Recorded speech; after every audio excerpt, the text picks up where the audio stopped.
গঙ্গাধর কয়াল তারপরে আবার ভিডিও ছেড়ে বলছেন আমি এগুলো বলিনি, এটা তৃণমূলের প্ল্যান্টেড। এই কথাগুলো নারদা স্ক্যাম সামনে আসার পরেও বলা হয়েছিল, যে যারা দেখা গেছিল তারা বলেছিল এগুলো নয়, এগুলো ফেক। এই শুভেন্দুই বলেছিল ফেক, এই শুভেন্দুই বলেছিল যে নারদা এই নয় ওই নয়। তার বিরুদ্ধেই তো সিবিআই এফআইআর করেছে। যদি ভিডিও ফেক হতো, নারদায় কি শুভেন্দুর বিরুদ্ধে সিবিআই এফআইআর করতো?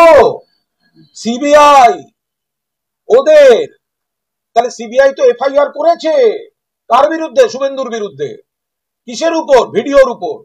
কি বলেছিল ভিডিও ফেক, পরে কি দেখা গেল ভিডিও ঠিক। তাহলে এগুলো হচ্ছে ফাঁস হয়ে গেছে।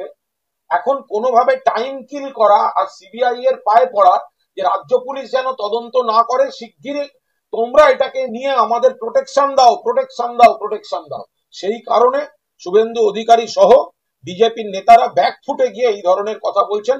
প্রকৃত তদন্ত হলে এগুলো ঠিকবে না, অবিলম্বে এই বিষয়ে মামলা রুজু হওয়া প্রয়োজন।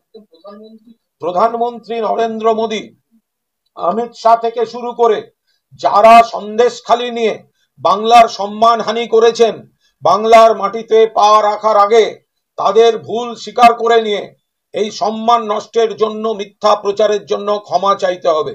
আর অবিলম্বে প্রশাসন, পুলিশ তৎপর হয়ে নির্দিষ্ট কটি ধারা আমরা বলেছি, তার বাইরে যদি আরো ধারা থাকে, কাস্টাডিতে নিয়ে প্রভাব খাটানো হচ্ছে, সাক্ষীর মুখ বন্ধ করা হচ্ছে। যারা এই কটা টাকা দিতে পারে তারা সাক্ষীর মুখ বন্ধ করতে আরো লাখ লাখ টাকা খরচা করতে পারে। ফলে তাকে আগে তার পুরোদস্তুর সেই জায়গায় তাকে কাস্টাডিতে নিয়ে এই তদন্ত করতে হবে। ভাইপো একটা ভিডিও ছেড়েছে, সন্দেশখালীর মন্ডল সভাপতি গঙ্গাধর কয়াল, তিনি বলছেন যে সব প্লট শুভেন্দু অধিকারী সাজিয়েছে, কিচ্ছু হয়নি। গঙ্গাধর কয়াল তারপরে আবার ভিডিও ছেড়ে বলছেন আমি এগুলো বলিনি, এটা তৃণমূলের প্ল্যান্টেড।